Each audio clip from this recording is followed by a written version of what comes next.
Syempre, tuloy pa rin ang buhay mga mare kahit nga maulan, kahit may pagbaha, tuloy-tuloy nga lang tayo. Tulad nga nito, niligpit ko muna nga to dahil lalabas nga kami. Sino nga ang nakaka-relate dito mga mare? Yung dingding nga natin, ayan, marami na ang kulay, kakadrawing nga ni Gailey. Hayaan na lang din namin. Dahil parte nga yan mga mare ng paglaki niya at natutuwa naman nga kami kasi marunong na siya umawak ng mga pangkulay. Yun nga lang, yung dingding nga natin mga mare ay talagang dumudumi. Pero okay lang din naman dahil nga i-renovate din naman nga natin etong bahay na to. Niligpit ko muna nga mga mare yung higaan at aalis muna nga kami. Dito lang naman nga to sa labasan at naglakad na lang din kami. Napansin ko rin kasi mga mare mula nang walang pasok ay talaga naglalakihan na nga itong binti ko. Parang manas na ganun. Mas mga mare parang lumalabos na nga yung pagiging buntis ko kasi ganito nga itsura ko nung kay Gail mga mare, parang lumalapad na yung ilong ko. O siya mga mare, pagdating nga namin, hindi na nga kami nagpahinga, pinaliguan na nga rin namin agad si Gail. Dito na nga namin pinaliguan mga mare kasi kapag dun sa kabila or sa loob ayaw nga niya dun, pero ganun din pala dito. Ninitan pa nga siya ng lola niya mga mare ng tubig pero ayaw nga maligo, mas gusto nga yung sa gripo na malamig. Pagkatapos naman nga nun mga mare, eto't kumain na nga rin kami ng almusal bago nga magtrabaho. Siran pala mga mare, meron nga ditong nilutong kuhol. Kung naalala nyo nga pinulot nila, eto pa nga yun ngayon pangalang niya naluto na meron nga ditong papaya at pang-asim na sampalok. Kaya naman nga mga mare, samahan nyo na nga rin kami kumain. Paano ba naman kasi ngayon lang pala nakakuha nga itong siran o nakabili nga mga mare ng sampalok, kaya ngayon lang din naluto. Ang nakakatawa pa nga dun mga mare, yung iba ay may amoy na nga talaga kaya nang pinilian niya pa. Sa wakas ay dumating na rin pala mga mare yung mga gagamitin nga natin na pandikit nga dun sa ating wall. Hindi na nga namin pipinturahan mga mare dahil buntis ako, tapos nga si Gael nandun nga natutulog maaamoy niya yung pintura.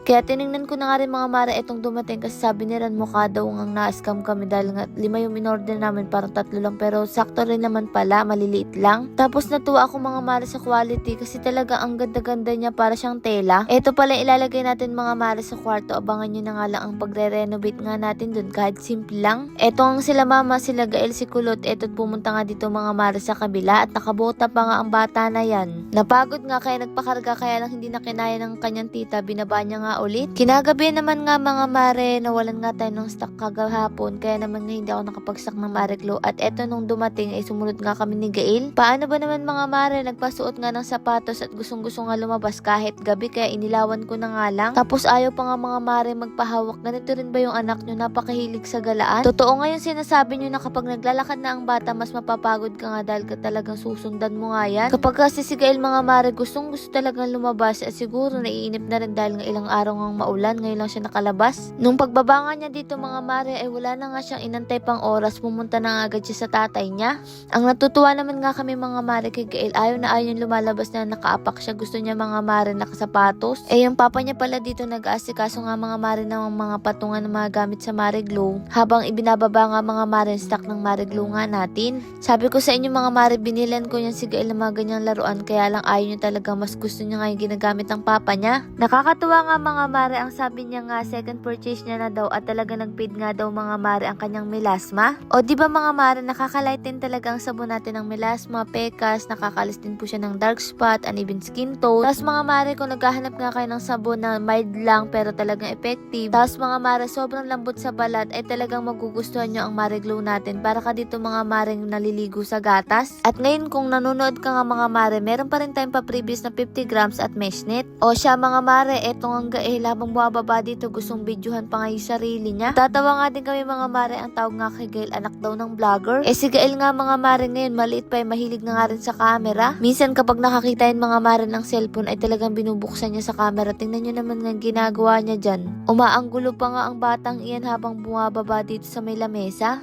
O siya, eto't inabot pala sa akin ni Kuya Noli mga mare, eto Meralco bill nga natin at kinakabahan nga ako dahil nga diba lagi nga umuulan. Baka kako tumaas na naman nga mga mare yung bill nga natin, pero ang nakakatuwa nga tumaas siya pero hindi naman ganun kalaki. Kahit nga maulan mga mare, kahit papano gumagana pa rin pala ang ating solar. O siya mga mare, salamat naman nakaligo tayo dahil nga naubusan nga dito ng tubig. Ito nga mga mare, kabula ang sabon natin at napakasarap nga nitong ipangligo. O siya mga mare, pagkatapos kong maligo, syempre nag sunscreen na nga ako dahil magla-live nga tayo sa Black App. Ito pala i-release natin mga maring sunscreen. Sobrang napakabilis nga nitong i-blend. Magaan nga rin siya sa mukha mga mare at talagang pwedeng-pwede to sa kapwa ko nga morena. Syempre, marami nagtatanong sa inyo kung ano nga ba yung combo na ginagamit ko. Pagkatapos ko nga dyan, ito naman ngang lotion. Kung tatanungin nyo naman nga mga mare kung mabilis din i-blend at maganda sa balat, naku mga mare, napaka lightweight nga nito at talaga naman ngang napakabango din. Ito rin talaga mga mare, maganda i-partner nga sa sabon nga natin. Pagkatapos naman nga nun mga mare, nagtrabaho na nga rin ako sa Marie Glow kasi mamaya magla-live naman nga ako pagkatapos ko dito mag-print. Isa nga sa na-realize ko mga mare, dahil nga sa meron nga tayong maliit na negosyo, kailangan talaga mga mare maging hands-on nga tayo. Kasi para alam din natin kung ano nangyari mga mare sa negosyo nga natin. At bukod nga doon, totoo din talaga mga mare na hindi naman nga overnight nga lang ang tagumpay ng isang negosyo. Kailangan mo talaga siyang paghirapan, pagtrabahuhan at sipagan. Kung nakikita natin sa iba na nagbibigay nga sila ng inspirasyon sa iba, maraming beses nga silang hindi natutulog para makuha nga nila yung tagumpay na meron sila ngayon. Ayan mga mare, laki na ng tiyan. Ay! Buti ba pala ko ng tiyan? Pero ayun nga mga mare, ayan, nandito tayo sa Marie Glow warehouse. Maliit natin ano dito. Ito na lang pala mga mare yung natira na may freebies. Ilang peraso ko? 1, 2, 3, 4, 5, 6, 7, 8, 9, 10, 11, 12, 13. Kaya out of stock tayo mga mare kahapon. Dahil wala na po tayong may pa-freebies kahapon. Pero buti na lang mga mare, kahit maulan, nakapagpalalamove tayo ng stocks. Ayun, meron na tayong stock ulit mga mare. Kaya sa lahat po ng order ngayon, ay meron na po ulit tayong stock. Ayan mga mare, meron na po tayong stock. Kapag order po kayo, limited na lang din ang stock natin ng freebies. At eto po, kapag order kayo mga mare, meron kayong matatanggap na 135 grams. Ayan. Fresh na fresh pa to mga mare.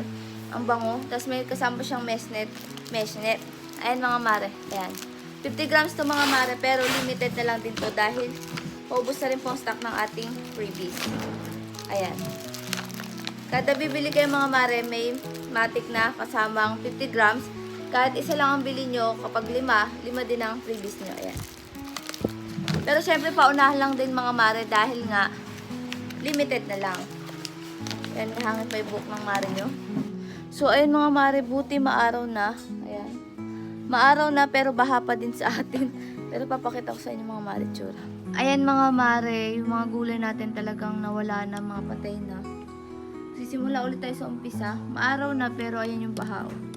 Grabe yung pagbaha na yan mga mare. Pero mababaw na. Hindi katulad nitong mga nakarang araw. Ayan mga mare, buksan lang natin ang ating pintana para pumasok ang pesi.